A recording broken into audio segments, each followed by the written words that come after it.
Howdy, everyone. Welcome to Deprogrammed on Unsafe Space. Today is what? Thursday, December 12th. I'm your host, Carter Laren, and I'm joined, as always, on Deprogrammed by the bad mama jamma, Keri Smith. Keri, speak. You might be muted. I'm I'm unmuted now, unmuted now. There you go. but I hear an But I echo hear an on your echo end. on your end. You hear an echo. Try again. Speak more. Let's see. Let's see. It's still there. Still there. That's weird because we just had a conversation beforehand and you didn't hear an echo. It only happens when we go live. Oh, maybe are you playing? No, it's muted. No? Okay, I don't hear it anymore. All right. Well, That's good. the Phantom Echo. Hey, Yeah. everyone. We had an active... Keri, you don't know this because you were out, but we had an active chat already this morning.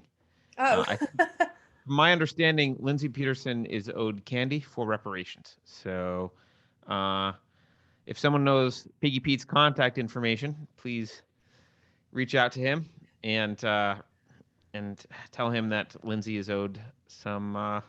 hey, I'm looking at Andrew saying it would be Keri if she was on time. I take offense to this. I'm owed candy. No kidding.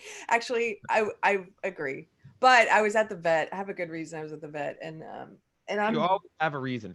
I know, but about you. really, truly, I was not here, and you know this, Carter. Have some empathy. I know you're gonna doil it. I have a little bit of empathy for you. Yeah, I was up all night with a sick dog all night, and yeah, whatever. It's not even my dog. I've already chastised Keri with my rational brain. Now I have empathy for her on the show for not sleeping all night and dealing with what she was dealing with. Performative. So it's performative empathy. No, it's real empathy. It's real empathy. I will be honest with everyone and say it's empathy. However, you did bring this upon yourself. But someday you'll learn. What can I explain real quick? Because hey, it's your show. You explain. Yeah, I'm like we'll get to the topic, but this dog that I used to dog sit a lot, who's elderly and now incontinent, she had a stroke. The dog had a stroke in the summer, and her owner asked if I would take her, like for good, because she's harder to take care of. She's 14 years old, and the owner travels a lot, so she's not at home. And anyway, I agreed to take this dog, and so it's just become a lot of work, and like now she's lost control of her bowels, and so it's just... And Carter has very little empathy because he said I use my emotional reasoning. You knew at the time, you could have easily projected at the time what taking care of this dog would be like and how its effect on your life. It wasn't rocket science, but you chose to block that out and feel bad and feel guilty that you needed to take the dog because you felt bad for the owner and bad for the dog. And so you did. And now you're getting sleepless nights. So well, reality has a way of doing that to you. Yeah, she's a good doggy. She's old, and she's lost, she's not completely there either in some ways. So yeah, Andrew, the dog is near the end of its life. It's like totally, it's the dog's living past the time than the dog would naturally live because of yeah, also because being at my house, she gets more exercise and she's on weight controlled food, so she's lost a lot. She used to be obese and she's not obese anymore, so I probably extended her life. Carlin says, in all caps, by the way, which is always good. Carlin says, or maybe she's just a good person, Carter. The idea that Keri is a good person is offensive. I can't believe that someone would suggest that. Well, actually, Carter and I have argued about this before. He says I'm a good person. I say I'm not. But that's a technicality because I don't believe in good people and bad people. Oh, that's true. That's true. You don't believe you're a good person. I just believe we're all capable of both, and sometimes we live more in the good. We're consciously in the good more every day, and sometimes we're more in the evil. And we make little choices between good and evil all the time, every day. Anyway. Yeah. Well, I get the empathy and I get the sympathy for dying dogs, but I do think that often we not, this isn't about Keri in particular. I do often think that we as people tend to uh, allow our emotions to override what we rationally know will happen based on the consequences of the action we're about to take, just because we feel like that taking the action is good. And sometimes actually often the long-term consequences are bad, even for the person that we are trying to help. In this case, maybe not, but um, you know, that's all. We don't need to talk about that today, though, because Okay. that's not important. Here I am in California, and Keri is telling me what's going on with our education system. I guess I'm not paying attention because my child doesn't go to public schools. But Well, boy, actually, a viewer sent this in to me, and I wasn't. I think I'd seen one news article about it, but not a big deal about it. And so, yeah, it was very interesting. So, thank you. You know who you are, who sent this. But yeah, you are in California. This affects you. sort of. And I really don't want to be in California for any longer than I absolutely have to be. But okay, so California, they are developing this model curriculum. So I guess the governor passed a law that says the Department of Education needs to develop the ethnic studies model curriculum. Now, the justification for this is that California is now a majority minority, they call it, right?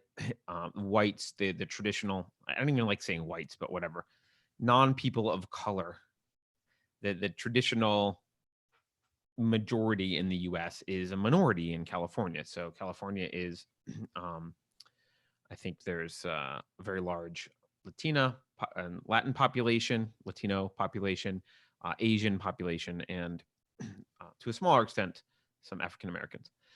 But it's largely been the influx of immigrants over the past several decades that have changed the demographics of California. And the justification now is, well, because we are now more multicultural as a state, we need to educate our children about diversity and different cultures. And so the Department of Education is developing this model curriculum. Now, model curriculum is, just to be clear, they will argue that, well, we're just giving an example of what you should do. But most schools just take the example and do the example. This isn't, this is the kind of thing that get rolled out. Now, they rolled this out, a draft of this, I think in August or something, or sometime, maybe it was July, sometime in the summer, and there was a public review period. There was a lot of pushback on this. You'll see why in a minute when we get to it. And now it's being studied. The time frame to roll it out has been extended, so I think it doesn't roll out now until 2021. And there's, in the spirit of government bureaucracy, there are committees of people studying and Yes. investigating and People getting paid. They're wasting your taxpayer money to yeah. study this. Just to be Well, clear, California's in, actually, I don't know how much debt California's in. It's in a lot. Here, let me look it up. How much debt is California in? well, Carter, California is in $1.3 trillion of state and local debt. So, this is the while important you're thing. looking this up, though, wasn't there? So you might know the update on this, but the LA Times article I was reading about this, Mhm. which if people want to um, find it, I'll just share the screen real quick. I was shocked that this editorial was in the LA Times, to be honest. Oh, thank you for the ad, LA Times. How do I go? How do I get You're out? not interested. At the bottom. At the bottom. Okay. Um, I'm a boomer. yeah. Grandma, Editorial. mouse, Grandma. Editorial. California's proposed new ethnic studies curriculum is jargon filled and all too PC. This is an opinion piece in the LA Times from August. And as at this time, when they were talking about the bill, they were saying a bill is now working its way towards the governor's desk that would do something about that, requiring students to take an ethnic studies course for Yeah. graduation. Did Yeah, that sorry. I pass? didn't make that sense. I didn't make that clear. It's a requirement. Yeah. Did that pass? Do you know? Is it a Oh requirement? yeah, I think they're required. I'm not totally sure, but I think they're required, but they have a certain amount of time to figure out what the curriculum is. Oh, I Uh, see. Okay. So so it's it's not rolled out required yet. and it's replacing a semester of geography. Yeah, which this article's like, that's a good thing. I'm like, yeah. We don't really care to understand what countries we're bombing every Tuesday. Geography is not important. Who cares where Bombastan is this week? But I guess we do care about ethnic studies. So yeah, so they there was pushback, and we're going to go through why there was pushback. But in reviewing this, I did not read this entire document. So the document itself is, well, there's 26 pages, and then there's 300-page sample course, and then there's a glossary that's 22 pages. So I did not read all of these. I skimmed them for this. But the one high-level thing I kind of want to say is, and this kind of relates. This is kind of related to something we talked about yesterday. Remember yesterday they were using the word harmful, Keri. They were saying like, oh, this content is harmful or whatever. When you hear words like that, they're often adjectives. They're kind of floating out in the ether, unattached to the noun that they're supposed to modify. Have you noticed that? There's a reason that grammar matters. And this, I don't want to get geeky here, but when you say something's harmful, things aren't harmful or not harmful. They're harmful to something or someone, or not harmful to something. Harmful is an adjective that has a relation to another thing. Yeah, If that's a good you point. don't have that thing and you just use the adjective, that's a red flag that there's some dangerous indoctrination happening, because they're not stating who it's harmful to, and it allows you to use it allows you to equivocate all the time. It allows you to call anything harmful, anything not harmful, because it's detached from the noun that it's supposed to modify, right? And I know this, it's not totally related, but when I look at this ethnic studies thing, and I read that article, and it's like, oh, this is good, or this is progress, or this is harmful or problematic. Like, those things need to be attached. When you see words like that, they need to be attached to something. Harmful to whom, right? So, or when they say this is good for students, like all students? Which students is it good for? Or whatever. So anyway, the other thing that struck me when I was reading this is they position this as ethnic studies. So it's ethnic studies, and they position this as just a simple studying of different cultures. And that makes it very hard to push back against, because you sound like a xenophobic, bigot by being like, I don't want to study them other cultures, right? Like, that's like, you sound bad, because they make it sound like we're just studying other cultures, right? Well, see, that's how they get a lot of this stuff into the schools, because it's all part of the SJW ideology, but they bring it in different ways. For example, we've talked about before how they bring in their gender, the gender ideology, gender identity versus gender expression versus your gender and your sex, and they bring it. Sex is a social construct now, and there's an unlimited number of genders, and they bring that stuff in bullying, in courses about bullying, in curriculum about inclusion, and so they always bring it in something that sounds good. I mean, that's a smart thing to do. It's like, and then yeah, I'm going to oppose that, right? I don't want to oppose inclusion. Right. And I don't want to oppose like not learning about other cultures. However, I realized something, and maybe everyone else, maybe this is obvious to you and everyone else, but it was something that really clicked for me reading this document, was it's not about, they call it ethnic studies, but it's not ethnic studies. It's studying ethnicities with the underlying assumption that they are oppressed, and it's studying them in the context of resistance to Western civilization. It's not simply studying ethnicities. It's not like, oh, here's the history of, let's just pick on Chinese, because there's lots of Chinese immigrants in the US, right? It's not, here's the history of China, here's things that have happened throughout Chinese history, and here's great thinkers of China, and here's some wars, and here's some things that happen in China, and cultural norms in China, and how Chinese families are different from other family, whatever. These are some things unique to Chinese culture. That's fine. It's here's how Chinese are oppressed by the patriarchal hegemony of white civilization, like the rest of quote, quote Western civilization. Here's the experience of being oppressed because you're Chinese. It's all about the oppression Olympics. The context of all of this. It's not just studying the ethnicity. It's studying the dynamic between the ethnicity and Western civilization in a way that always paints Western civilization in a negative light. That's the entire thing. There is no just studying the ethnicity. And I think that's very important. Yeah, to know.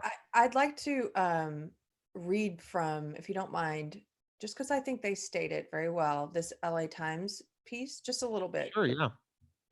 Because this is the LA Times, and this is a left paper. It's a paper on These the are left. people who want to study. Right. They want to study this. They think the idea is good. Yeah, earlier, and like Carter said earlier in the piece, they said this is good that it's going to be required, right? So it says, but a current draft of the model, well, actually, let's back up. Okay. The goal of the new course is to help students learn about and engage with the history and culture of groups that have been overlooked, marginalized, or subjected to, quote, invisibility. But a current draft of the model curriculum drawn up by a committee of teachers and academics and headed to the State Board of Education is an impenetrable melange of academic jargon and politically correct pronouncements. It's hard to wade through all the references to herstory, that's HXRSTORY, and women, that's WOMXN, and misogynoir, which is a word we've talked about here. That's an SJW word. It means specifically misogyny against Black women, misogynoir, and cis heteropatriarchy, our old friend cis heteropatriarchy. Good So old federal patriarchy. so Gotta they're love it. using all the SJW jargon, and even the LA Times editorialists can see that. And then I just want to read this one last paragraph. We have no objection to a course that broadens students' thinking about race and gender and sexuality and history and power. Okay, they're already further further along in improving this than I, and in agreeing with this than I am, or supporting this than I am. But too often the proposed ethnic studies curriculum feels like an exercise in groupthink designed to proselytize and inculcate more than to inform and open minds. It talks about critical thinking, but usually offers one side and one side only. Well, that's what indoctrination is. Right. This is what you must think. And we've talked about this before. They used like the term critical theory, and critical, but they don't think critically. They tell you what to think. They don't tell you how to think. It's not critical thinking, it's critical theory. Those are opposites. Right. You're right. Okay, thanks for letting me read that part, because I thought that was just very well stated about. Yeah, no. And actually, Keri, another thing that bothered me was one of the other pushbacks, which was a valid one, is a Jewish student pushed back that this proposed model curriculum was anti-Jewish because it was like pro the Palestinian BDS movement, and didn't really mention the Holocaust and whatever. And that kind of pushback is exactly what this ideology is designed to elicit.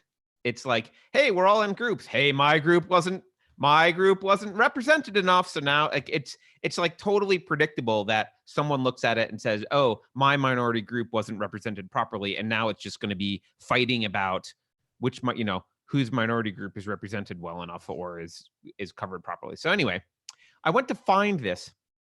Oddly enough, it is no longer on the California Department of Education website anywhere that I can find. The curriculum itself. There's like an FAQ and a timeline and public comments, but not the curriculum itself. I did find it, and I'll just pull it up and we can talk about it here. Let's see. Hopefully this works. Okay, so here is the kind of overview of the curriculum. It's annoying because it's got these numbers. They've numbered each paragraph like it's the Bible. I don't know if this is what governments do generally, but there we go. We've got a verse number, so you can quote chapter 4, verse 10 of the indoctrination curriculum. So So, okay, so they have a why teach ethnic studies thing, and I just highlighted some things as I started to go through this, but um, you can see, Keri, you'll notice this right away. They start to use a lot of intersectional social justice language directly from your old ideology. So they talk about it is the cross-disciplinary, loving, and critical praxis of holistic humanity. This is like I love this word salad thing.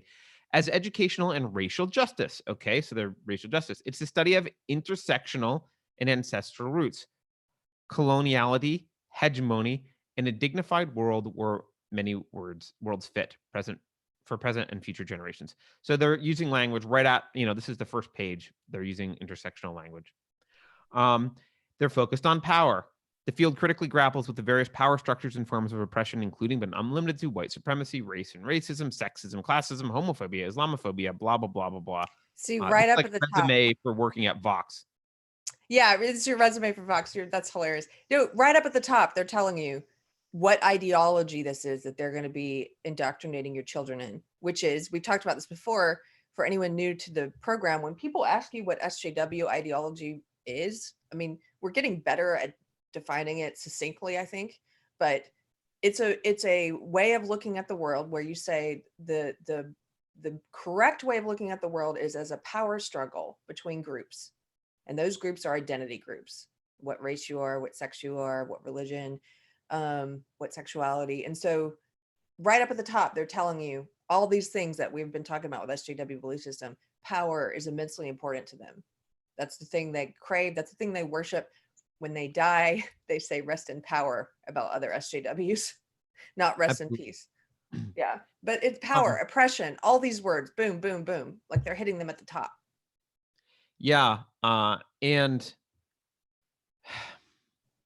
this word hegemony, I've been thinking about it because it's used basically to describe what they mean when they say hegemony is, hey, it's the Western world that has kind of dominated, and it's a one culture rule of the planet kind of.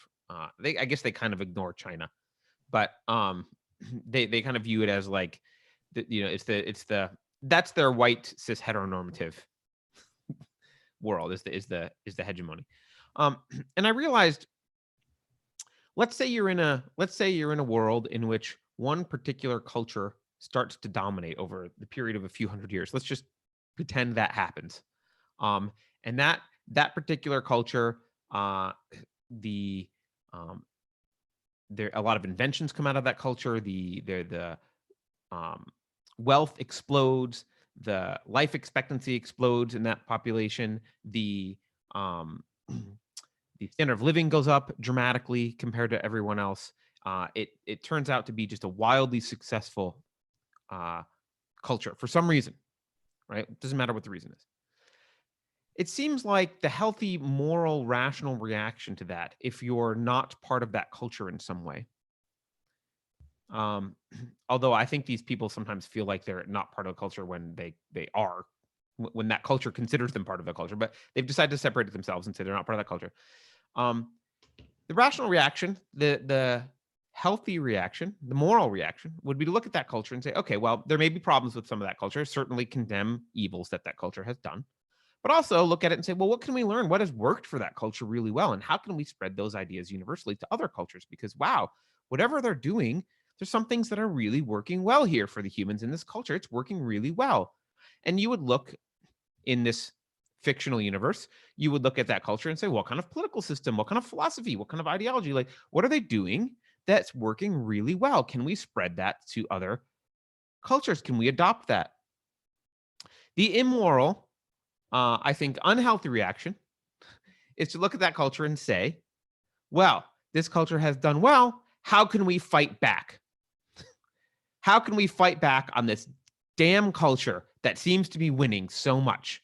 It's that culture, it must be only winning because it's bad.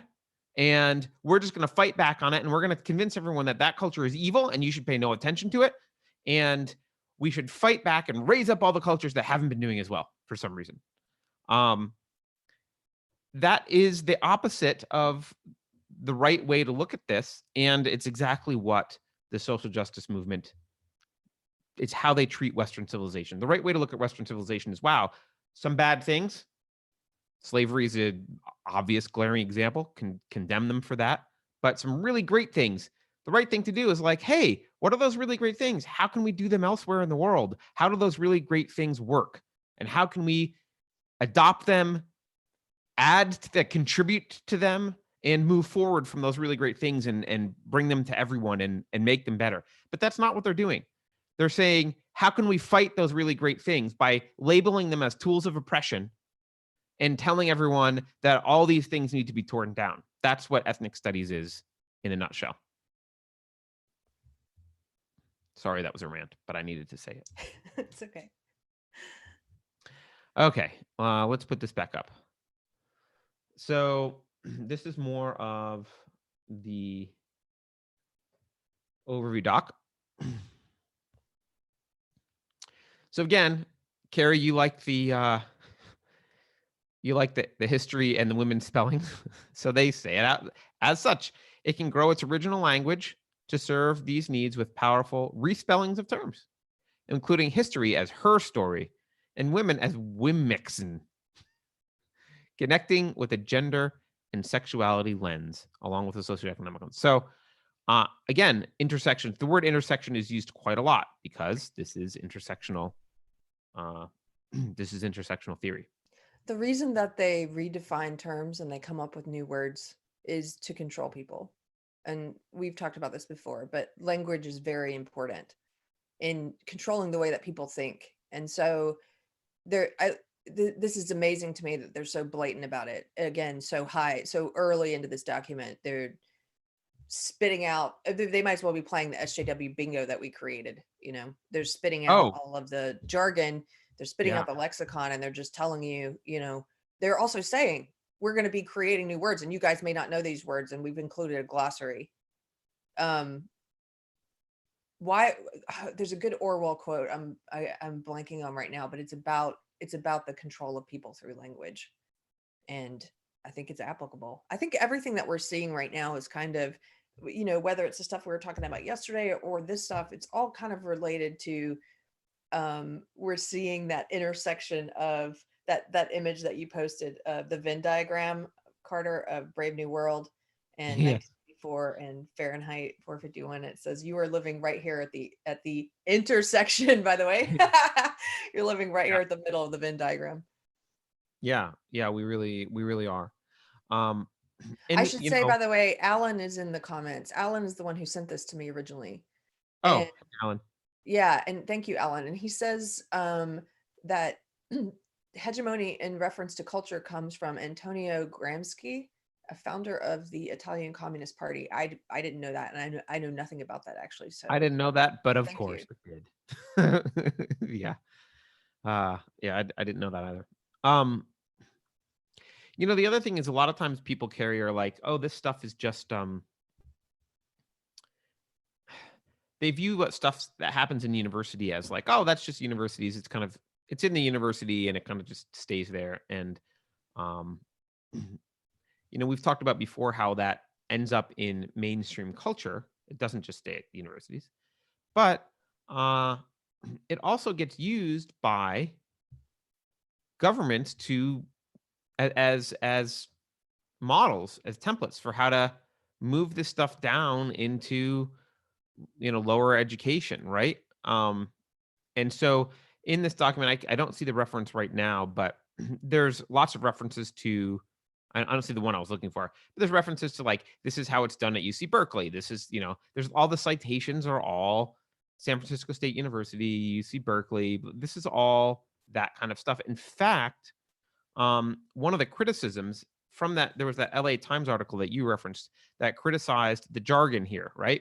Right.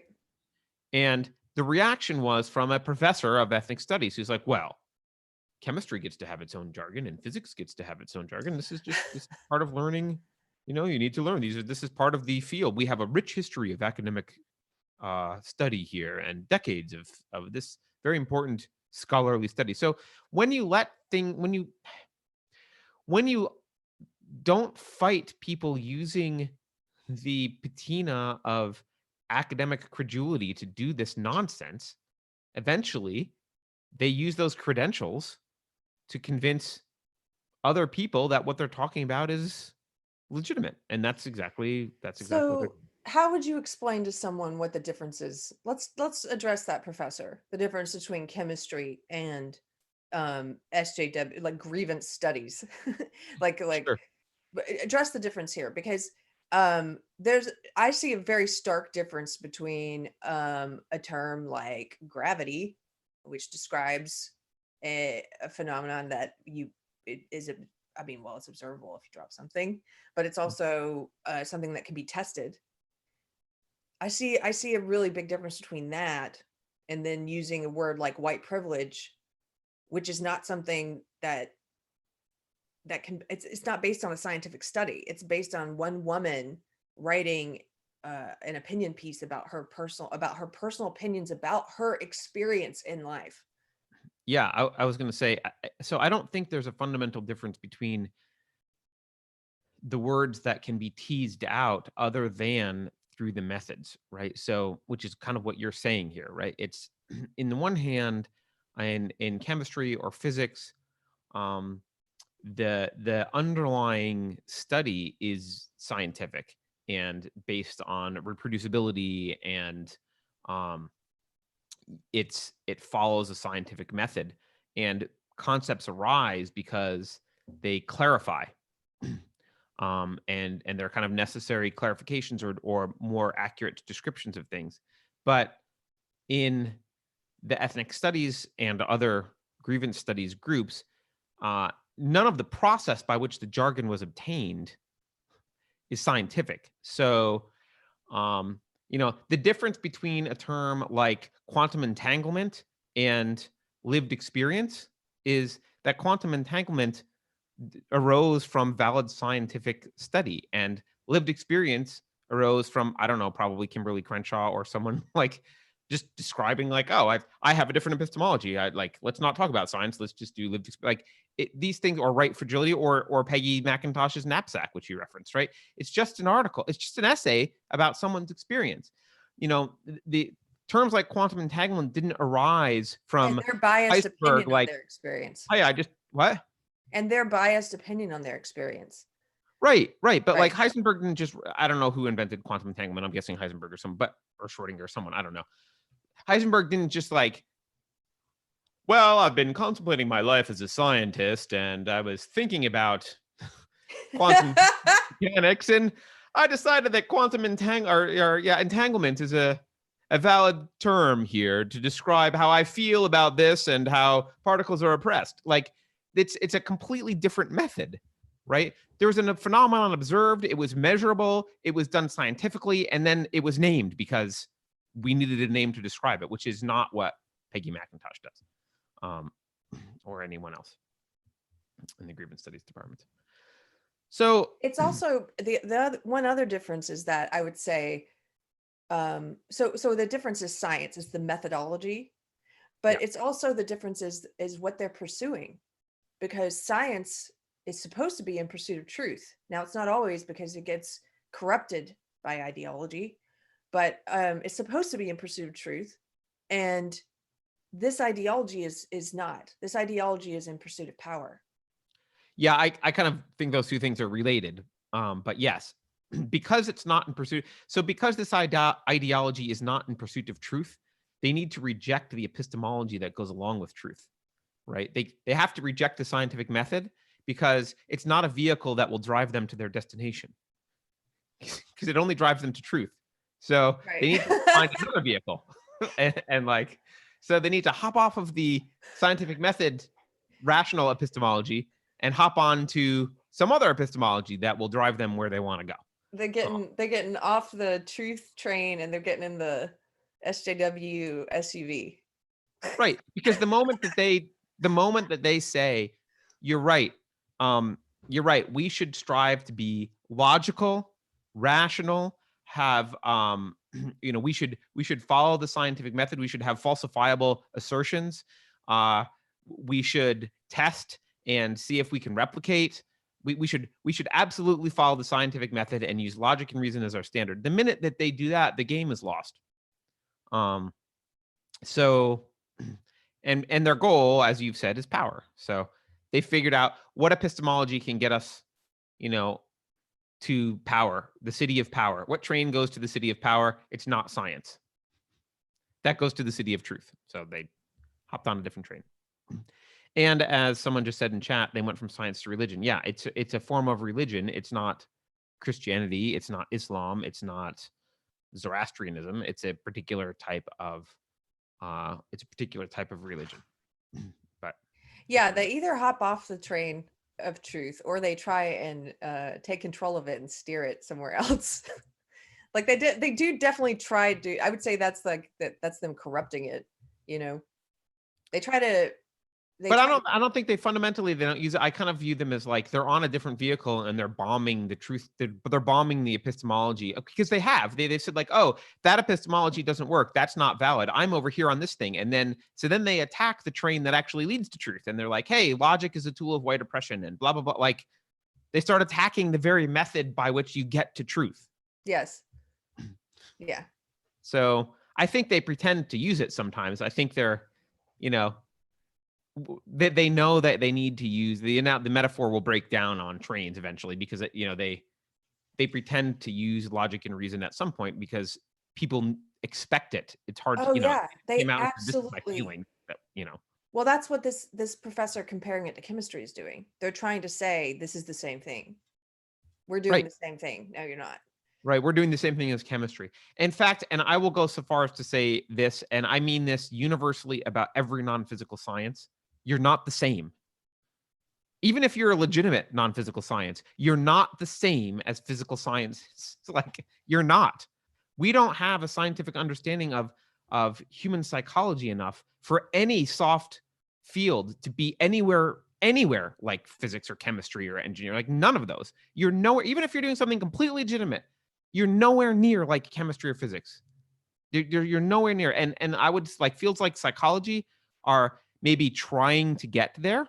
And some of those people are trying to operate within the bounds of rational epistemology, but not everyone in psychology, but some of them are. And maybe someday fields like psychology will get there. But if you're not in a hard science, you can't compare what you're doing in academic study to what the hard sciences are doing. You can't. It's not the same thing. Doesn't mean it doesn't have value, but it's not the same thing. All right. By the way, this is related to what we talked about the other day, Keri. They conflate peer review with the scientific method, which is not the same thing. Yes, they do. Right? The scientific method is not peer review. It's not peer review that makes science. But they just act like, well, if we get our buddies together in the Journal of Gender Studies and they peer review our paper, that makes it as legitimate as a hard sciences paper that's been peer reviewed. And peer review is a tool that the hard sciences use to try and make sure that the scientific method is being followed, but it's not a sufficient tool. It's in no way sufficient. It's like, it's the guard in the jail, but if there's no jail, the guards are kind of useless. All right. Where are we? Okay. So we're still at the very beginning of this document. So, well, we can skip to some fun stuff, Keri. Actually, wait, I'll do this one before I search for this word I was about to search for, which everyone can see. They talk about this in terms of actually reparations. So let me just read this part. In education, I'm going to read this whole paragraph, bear with me. In education, what is often called the achievement gap between students of different racial backgrounds is recontextualized by ethnic studies as the opportunity gap. So recontextualized is like an interesting word to use. We just redefined it as the opportunity gap, and or what Gloria Billings framed as the education debt in her 2006 presidential address to the American Education Research Association. The debt refers to what students of color in the United States are owed after centuries of educational trauma, dehumanization, and enforced socio-political, cultural, historical, economic, and moral constraints via the educational system. As a field catalyzed by righteous angst for justice and access to knowledge, rather than merely closing a gap, ethnic studies intentionally works toward helping pay this education debt. So they're saying you're in debt. We're in debt somehow. The rest of the society is in debt to these people. Students are asked to achieve academic success. Notice achieve academic success is in quotes. So they don't really mean it. That's what that means. In a humanizing and critically conscious way, while demanding the education system reconsider what constitutes the parameters of success. So they don't even like the parameters of success as currently defined. Well, this goes hand in hand with what we saw in the New York public schools. The parameters of success. They don't want to judge things based on merit anymore. Yes, Yeah. and I want to make a point about this too here, because California in particular, but this holds true for everywhere. I would argue against this regardless, but let's say I accept part of this premise. You could make an argument that slaves who were taken from Africa against their will to the United States, forced into conscription or slavery, and then mistreated.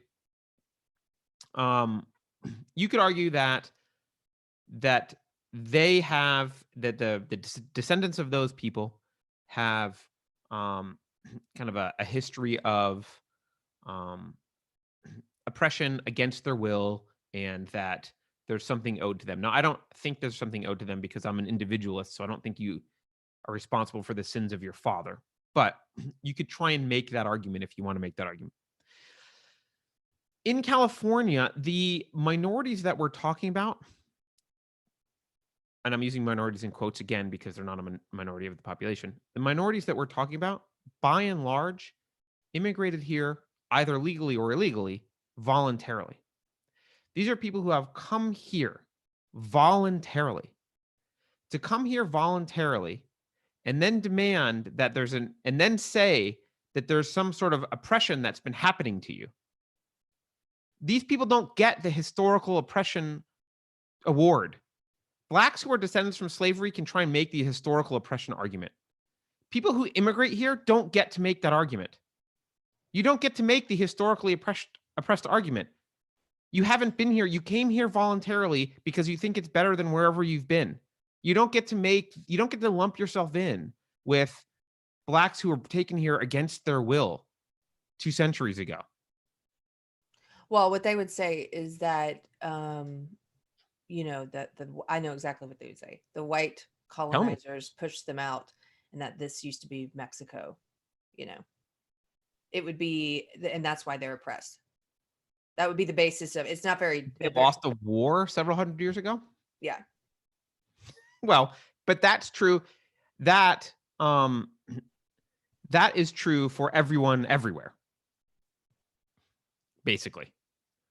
Right? I mean, whoever claims that they were in Mexico first or Texas first, they were also likely they obtained that land through pushing someone else out. That's how land's been obtained throughout human history. So, you know, we already know a lot of the native populations were warring often. So anyway, this idea that we rewind history, if you'll notice, this is all just anti-white. This is what really pisses me off. It's all anti-Western civilization and specifically whiteness, which wasn't even a thing until they brought up whiteness. No one ever considered themselves white. They conflate the two, which is weird because that's what white supremacists do also. Right. But now they're like creating this thing called whiteness somehow, which wasn't really part of anyone's identity. Okay, I have just so you know, I have about half an hour left. So let's keep moving. I'm going to look at this next thing then, just to give you an example. So by the way, Keri, history and analysis of oppression and power. It's all oppression and power, right? But let me look down here. I think it's in the 300s. Hold on. Somebody in the chat, by the way, was asking what is history with, it's like her story, but with an X. which is a word they're using in this document, and they believe we should be teaching children. And Alan was kind enough to point out that this is a word they created because they felt like it's more inclusive than the herstory, which is the feminist rewrite of history. Yes. That history, or I don't even know how you say that with an X in it, is a queer version of history, queer feminist version of history. This mangling of language is just amazing. But yeah, well, this because we're forgetting about all of the critical contributions of the trans community for the past few millennia, and we really need to consider that. Okay, just as an idea of where they're coming from, let's just read this little segment here. Ethnic studies courses, teaching and learning will, let's go down to number 4. Critique empire and its relationship to white supremacy, racism, patriarchy, cis heteropatriarchy, capitalism, ableism, anthropocentrism, which, by the way, is like liking humans. Let's just make that clear. And other forms of power and oppression at the intersection of our society. That is exactly what that is. That's really funny that they put that in there. Right. So just to be clear, forms of power and oppression are capitalism. So there's defining capitalism. It's a form of power and oppression. Really? Anthropocentrism. So human first thinking is a form of power and oppression. So I don't know if they think non-humans need to go through school and be like, I don't know what their thought process is here. But again, you can ask with terms like oppression, who is being oppressed, right? What are they talking about? If they're going to list anthropocentrism as a tool of power and oppression, you need to ask yourself, who does that oppress? The answer is non-humans. That's the only possible answer to that. Ableism. This is where PETA has made some inroads, because the animal activists have been trying. So because this ideology has become so mainstream and so prominent in the past 5 years or so, you see all these the different communities, if they can glom on and if they can become recognized as being part of this binary of marginalized versus privileged, oppressed versus oppressor, then they're good. Then they're golden, because then all of their allies and these other groups are supposed to step up for them and protect them and help them get power, right? So you see this in with pedophiles, because pedophiles are currently trying to use all of this language, trying to use this ideology to say that they're an oppressed and marginalized group, and that they are minor attracted persons, and because they're marginalized, that they should be protected. And so they haven't been successful yet, although who knows, they might be in the future. They're trying. A group that was successful in getting incorporated into it, of course, it's currently here are the main groups that have been brought in right into this ideology. Race is one of these binaries they talk about. You're either privileged or you're not. Sex is one of the binaries they talk about. You're privileged or you're not. Sexuality. Fat is one that's been successfully incorporated now. So your size. That's not in here. Yeah, I'm surprised that's not in there, because that one has been successfully incorporated, and they do pretty much the whole ideology now. It agrees that if you're fat, you're marginalized and oppressed, and if you're not, you're an oppressor and you're privileged. But so this one is interesting. I say all this as background to get to the point about animals. PETA, much like the pedophiles, what a weird sentence. But anyway, PETA, like the pedophiles. The list of things Keri never thought she would say. Yes. Anyway, PETA, much like pedophiles, haven't made a lot of headway in getting incorporated. They what they would love to do is see animals, so any animal that's non-human, listed as accepted as a marginalized and oppressed group, and humans as the oppressor and the privileged group. But they haven't much like the pedophiles, they haven't made a lot of headway yet. So that's why this is really fascinating to me, because I guess they've made headway in California. California.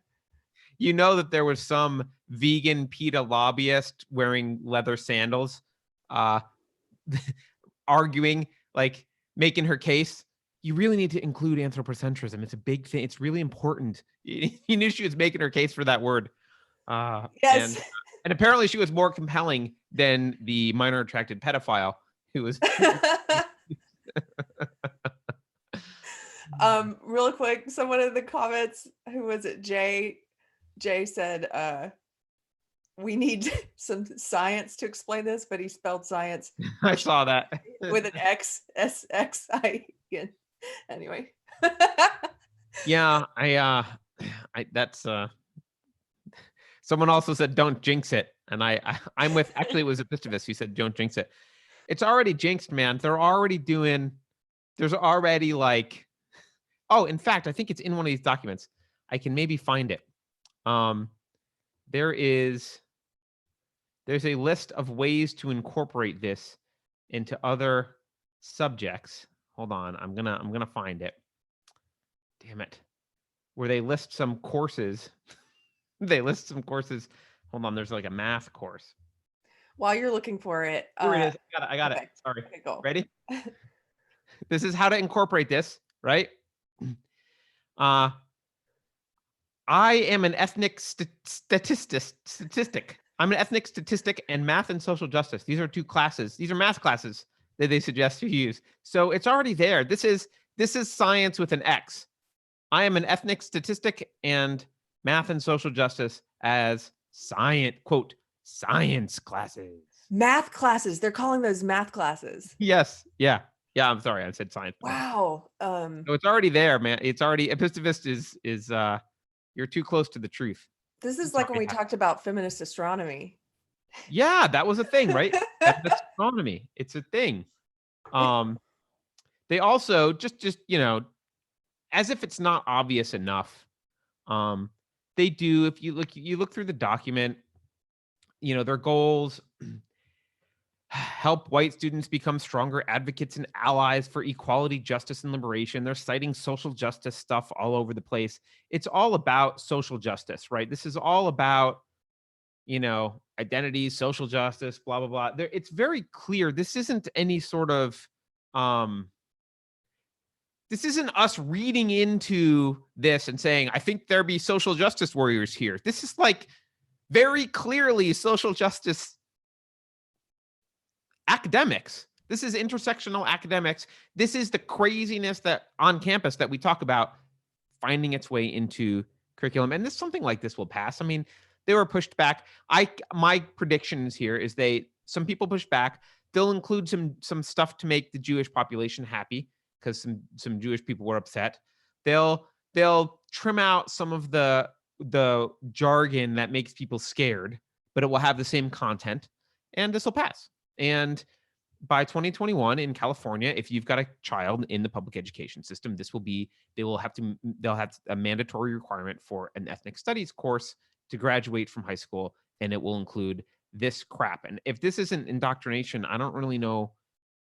If you don't see this as indoctrination, I don't know what movie you're watching. Here's the equivalent. So, because a lot of people I know people who subscribe to this ideology who have a hard time seeing it as an ideology. They can't see it because it's like a fish not seeing water. What water? Because they live in the water. Right. So, it would be the equivalent of your kids. They're teaching your kids how to view the world. They're not just teaching your kids how to add or subtract or how to read, or they're not teaching them how to they're not teaching them about, even just like take history. They're not teaching them about facts that happen in history. They're teaching your kids an ideology, which is that the correct way to look at the world is as this power struggle between groups, and in this collectivist way of looking at things, that what group a person belongs to is supremely important and more important than who they are as an individual. That's what your kids are being taught. And so that they must look at race, that they must see race. This is the exact opposite of what Martin Luther King was talking about. That they must see sex and they must see sexuality and they must judge and treat people accordingly. And they're being taught that that they must do this because this is the way to fix the sins of the past, but it's not. This is basically, you're doing the same thing. You're just switching you're switching out the groups. That's all it is. It's still like, it's a worship of power. It's racist, it's sexist, it's all of those things. But I think it's a flawed ideology. And even if you don't think it's a flawed ideology, even if it's your belief system, how would you like it if the public schools were teaching your kid the Christian ideology or the Muslim ideology, whatever? What if your kid was going to school and they were being taught that the best way to look at the world is this other way? Right? What if Dennis Prager was writing this document? How would you feel? Right? By the way, shout out to Shungu, who I'm told I'm pronouncing that right, and if I'm not, please give me some phonetics. But he just super chatted us. Thanks, man. Oh, thank you, Shungu. That's awesome. Someday Keri will not have a job other than here. But now, Keri, I think it's worse than just a reversal, because if this was just a reversal of racism, right? You wouldn't see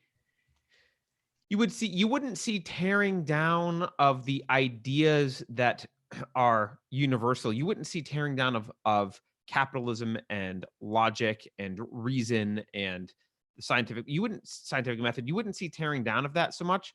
You would just see like, oh, whites are inferior because of blah, blah, blah, blah, blah. But we're going to kind of keep moving forward with these other things in society that are working really well. It's a tearing down. It's not only a blatantly racist, frankly anti-white ideology. It's also anti the entire system ideology, right? It's an anti Western civilization. It's anti-free speech, anti-freedom of expression, anti-capitalism, and anti-small government, basically, because they want these. You got to remember, these people are pushing. They want a large. They all want a large authoritarian government. That's the goal here. Jason just asked, and thank you, Jason, for another super chat. Jason just asked if we had any luck getting Michael Monero. Yes and no. I emailed him. He emailed back. He wants to do the show, and then dropped off the face of the earth and stopped answering emails. So I just need to keep following up with him. If you guys like Michael Monero, I do. He's a smart kid in college now, dealing with some of this stuff. Go tell him to answer my emails and come on the show. But he did say yes, and then just Well, that happens. You're used to that. I do that. I do that to you. So yeah, what the hell? I do that to you. We do that to people all the time. So I don't think it's personal. No, it's just people are busy. That's all. Yeah, he's in college. So I'll bug him some more, though. Thank you for reminding me, Jason. So quickly, I wanted to say, because I saw in the comments that Alan was saying, and Alan again is the one who sent me this information. And he was saying that when he first found these documents and read through them, that he had a rather visceral reaction and was depressed for a few days. And I understand that. I get that. But here's something that makes me not depressed. Alan is Generation Z. Okay. And he cares about this stuff and he's looking into it. And I think Generation Z, I think there's a lot to be encouraged about with, for whatever reason, they're starting to see through these attempts to indoctrinate and to tell them how they should think instead of how to think. I think it's largely because of the internet, because they have access to a lot of information now that is outside of the control of the cathedral. So, some of that information is kooky, right? Someone was upset that I mentioned Owen Benjamin the other day. The truth is, I haven't followed Owen Benjamin for a while.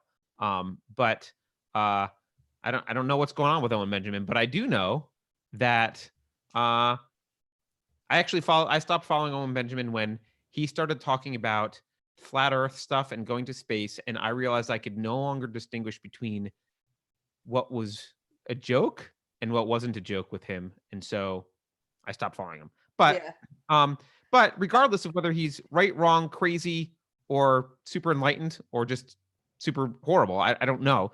He's out there, and there are ways to listen to him and other people. You can still find Alex Jones. So look, so Jay just gave us a super chat, but I don't know how much money it is because it's not in dollars. And also she says Mexri Christmassy. It's got like the X's in the Merry Christmas. Thank you, Jay. Thank you. I thought that was yen. Yeah, Epistovus says it's yen, so it's about potential. Woohoo! Yeah. Awesome. Thank you, 701. Yeah. Okay. Thanks, Jay. Jay, are you in Japan? Interesting. Okay. Yeah, the other thing I want to say really quickly is Maria asked what the end goal is. What is their end goal? Is there no longer any racism and everything is perfectly equal? Will they remove these policies? So we've talked about this before, but not recently. They don't. Okay, can I answer that or to attempt to? Just Yes. anecdotally, from having been in it. Sure. They haven't thought that far. Most of the people who preach it, now I know Carter might say something different about the architects of this belief system, but most of the people who are preaching it and are pushing it in schools and stuff, they haven't thought that far. They don't think down the road that far. So that's why they can't answer that question. When you ask them, so at what measurable end goal, will we say, okay, it's enough. We should stop teaching that it's impossible to be racist towards a particular race now, or enough, we should stop teaching kids that it's impossible to be sexist towards men. Like, when do we stop doing that? And when do we stop using racist and sexist terms that call out, that indict individuals on the basis of their race and sex? When do we stop using terms like toxic masculinity or mansplaining? At what point does it become things are equal enough, and how do we measure that? They can't answer that. And that to me is it's a good question to ask them, because for the ones who are, or like to think that they are actually engaging in thought and not just repeating tenets, a lot of them, they're just repeating the belief system, but they think some of them, and I used to think I was thinking. And so for those, it's a good question because it stumps them, and maybe it will make them think a little bit deeper about what they believe. So that's my answer. Well, I don't disagree in the sense that I think most people in it, pushing it, have not thought through. It's like I agree. I think it's mostly an emotional reaction. But if we step up at like a higher level and think about it, this is ultimately driven by nihilism. This is not so the best way to even define social justice, I think, involves a negative. It's what social justice is against, not what it's for. So this is how you'll notice, like, people of color is a term that they've started to use a lot. Why? Because the only thing it doesn't unite any particular people, right? It doesn't unite the people of color in any way, except in contrast to not people of color, except in contrast of whites. So it's specifically all these things that they talk about, cis heteronormative patriarchy, white, whiteness and white culture and all like that. It's a battle against something. It's ultimately a nihilistic battle, and I think it appeals to people who are have nihilistic tendencies, or at least kind of nihilistic emotionality, right? They have nihilistic feelings, and so it's really about destruction. They're not about trying to lift people up to move forward in any way. They're just about destroying what exists currently. And I think some of them have a more utopia mindset. Some of them think some of them think a little bit farther and they hate capitalism, right? We'll get rid of this capitalist system and we'll have this pseudo Marxist / fascist, although they wouldn't call it fascist, strong government that is, they view it as everyone equal. And it's like this, it's the stupid communist ideal basically, but they don't call it that, and they have some nuance to it, right? They imagine that they'll put that system in place and that they'll be in charge of it or involved as elites somehow. But of course, as we've talked about, they'll be killed as soon as they win. The thug will come in. The worst thug will come in. If they're going to make thuggery the standard by which power is obtained, Attila the Hun will come in and slaughter them all as soon as they pave the way. And they won't be involved, but they think that they will be. But I think most people, I agree with you, Keri. Most people, I don't think, have an end goal. They haven't thought about the end goal. But I found it very helpful just intellectually to think about them not as being for anything, but just against something, because that's really, if you look at how they protest against things. They're they have very little energy that they expend towards doing anything. Most of the energy they expend is towards opposing things. That's okay. I want to interject here because that is a good distinction. And I noticed that when, right before the 2016 election, I saw, and I'm sure a lot of us witnessed, this extreme polarization and hatred happening. And oh my gosh, look how cute Tiger just put his head on my shoulder. Okay, anyway, Carter, sorry. I noticed this happening, and I noticed that my side, my so-called side, was motivated more by being who they were opposed to than by who they were for. I didn't know very many people who were super excited about Clinton. I just knew a lot of people who hated Trump. And I'm sure it's like that on the right as well, being motivated by who you hate. And I started to think about voting and how I really just want to vote for who I think is the best choice. And where did we get to this place where we vote against things and against people? And so something, you know, now that we do this show and I talk about my old belief system so much, something I try to do is make sure that I don't get into a place where I'm just completely opposed to my old ideology and that's it. That's not enough. And I know I have friends who are anti-SJW as well, who know what this ideology is, who know why it's dangerous, and we share that in common, that we both find it very important to speak out against this belief system. But I'm thinking of one friend in particular who I think that's all that's what's motivating and animating that particular friend at the moment. And there's nothing to live for. So it's like, if you don't have something that you're living for, and you don't have ideals and things that you're working towards, or things that you support, like free speech, or nonviolence, then you just you can get to that same dark place that SJWs live in, because then your whole life just becomes being oppositional to SJW ideology. And how sad is that? Then the ideology is still controlling you. It's just controlling you as a little automaton who all you do is care about. And I trust me, I know some people view my social media feed as being nothing but a crusade against my old belief system, but that's not the totality of my life, and it's not even the totality of my online life. And so anyway, I will just caution any of our viewers, especially those who have come over from the left like I have, just make sure you like I try to do, keep yourself in check and don't become the monster that you're fighting. That can happen on this side too, you know. I would go so far as to say that's a fundamental problem I have with conservatism, and I think, well, no, I think it's a fundamental problem conservatism has with itself and with its success. Is conservatism is really only defined by um, opposing change. Um, they don't really go out. Conservatives don't. This is why I haven't identified as a conservative for a long, long time. Um, maybe when I was in high school, possibly. Although, whatever.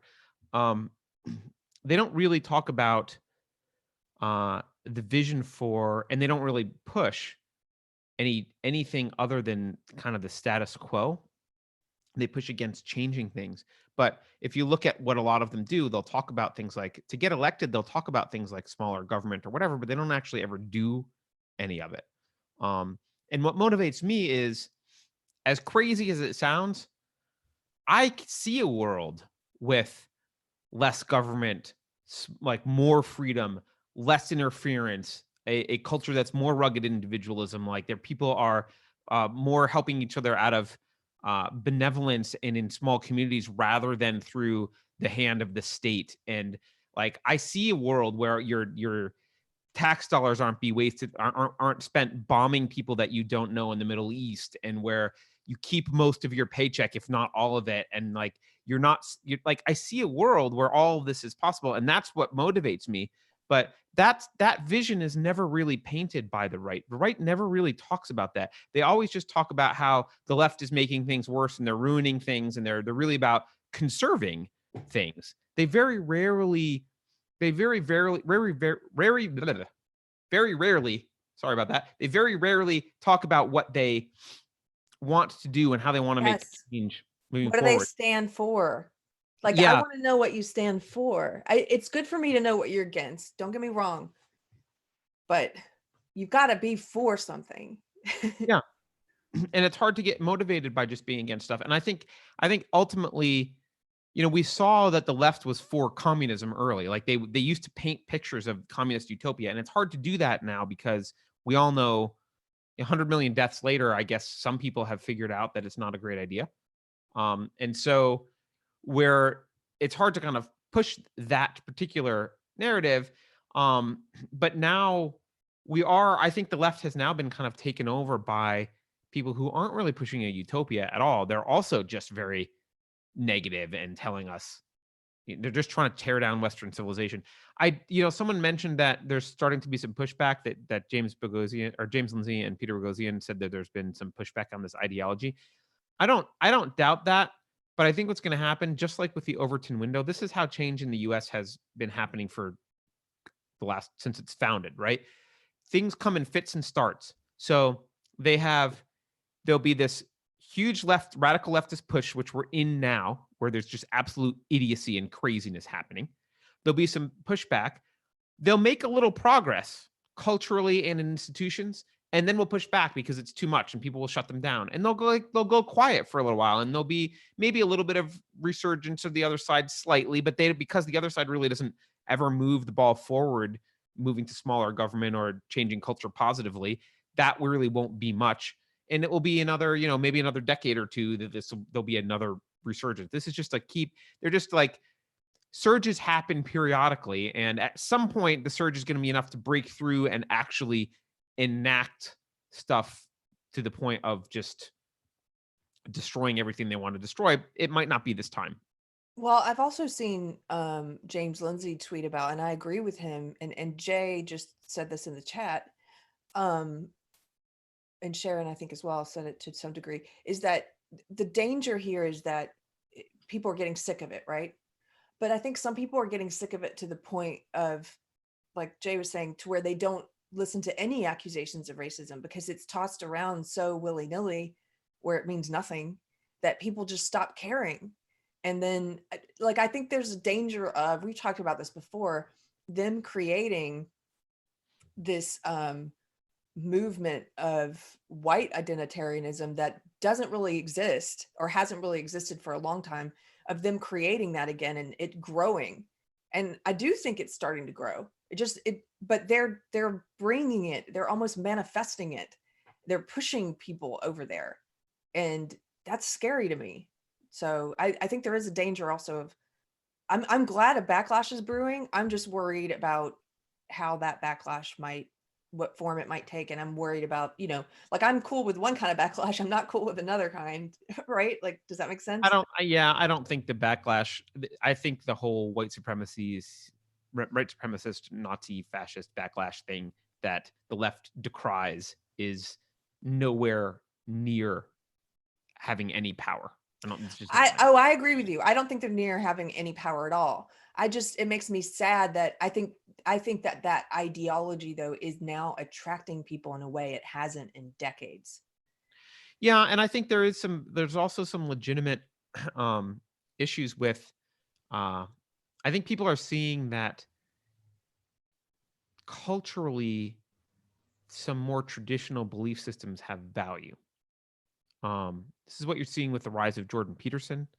You're seeing an appreciation for the kind of more conservative Christian cultural values, and just because I think that there shouldn't be laws against certain things doesn't mean that I think those things are good, right? There is a difference between what's good for society and culturally and what some good cultural norms would be. There's a difference between that and wanting to enforce them with jackbooted thugs, right? Well, So it's like when Peterson talked about enforced monogamy, and he was using a term from biology, meaning socially reinforced monogamy. right, socially enforced, right. And they took that to mean, on purpose, they took it out of and purposefully tried to say that he was supporting, enforced monogamy at the butt of a gun in the law. Right, which is funny because that's the only time I've ever seen the left talk about the fact that laws are enforced at the butt of a gun. They seem to forget about that every other time. They don't mention that. That's a dirty little secret of laws. But when Jordan Peterson says something they don't like and they take it out of context, well, then it's time. Anyway, I know you've got to go, Keri. These documents, I will, you know what I'll do? Just because I'm worried about these documents disappearing, I'll put them up on Unsafe Space. And I will later in the show notes put a link to where they are on Unsafe. There'll be a hidden link on Unsafe Space, but I'll put them on our domain just so that they exist, because they're not on the California State Department of Education's website anymore, and they're not super easy to find. So I wonder why that is. Why don't they want transparency anymore? Right. Right. And there's, by the way, if you get excited about it, you want to look, there's some exciting things just to show you the 3 documents, just so you know. There's the overview, which we were going through. We didn't get very far, right? I highlighted some stuff, some social justice and other stuff in it. There's sample course models you can look through. Key sample concepts, you know, that you can look through here. Examples of systems of power, white supremacy, capitalism, and patriarchy, right? These are some key excuse me, course concepts. There's a glossary of terms, so you can go through the glossary of terms and see how they define things. So all this stuff, you know, it's 3 different documents. I'll put it all up there. You guys can look through it. Let's look at, I didn't look at this one. I'm doing this live. Gender. Western culture has come to view gender as a binary concept. Western culture has come to view gender like, sorry, that was just hilarious. With 2 rigidly fixed options, men and women. Crazy. That's crazy. They are starting from an assumption. They're forcing you to accept their belief that that gender is not binary. They're forcing you to believe that gender and sex is not binary, and that this is something that Western culture just came up with. Yeah. Go to China, ask an old person how many genders there are. It's not Western culture. Anyway, hate crime, blah, blah, blah. So anyway, all this stuff will be in there. I'll put all this in there. So you guys can feel free to look through it. Maybe we can do something more with it someday, but the battle is kind of raging. I think you can still even comment on this stuff. So I'll also find the information about how to comment on this, and I'll put that in the show notes as well. If anyone wants to do that, that would be great. So I don't know, anything else, Keri, before you go? There's one last comment there's 2 Allens in the chat. The Allen who sent us this topic says, anyone interested in the methods for teaching this can look up Paulo Freire's, I don't know how to pronounce that, critical pedagogy. It's cited in the bibliography, and it reads like indoctrination for dumb. Oh, interesting. Thank you, Alan. It looks like Alan actually knows a lot about this. Maybe we should have a chat with Alan sometime. We should. Yeah. I love it. Who is this? Sorry, welcome to the chat. I don't think I've seen you before. It says, when I want truth, I go to some random Chinaman. My point was that it wasn't Western culture. China's not a Western culture. Right. Go to China. That was my only point. I know. I think they're trying to make a joke. The random Chinaman epistemology, I do not endorse, just to be clear. That is, but thank you. Thank you, Sign, for getting it. Okay. All right, everyone. Thank you for watching and subscribing. Please don't forget to like, share, subscribe, all that kind of stuff.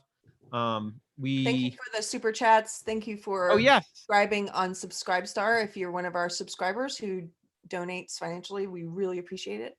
And thank you for sharing the video. And hitting like helps. So hit like if you liked it. Hit like if you liked it, and you can go to Subscribestar and all that stuff. So we will see you for Kofefi, live Kofefi tomorrow. So, all right. I think that's it. Somebody asked what time live Kofefi is. Do we know? It's up to Keri. So whatever time she said next. It'll be 5 minutes after whatever time we announce.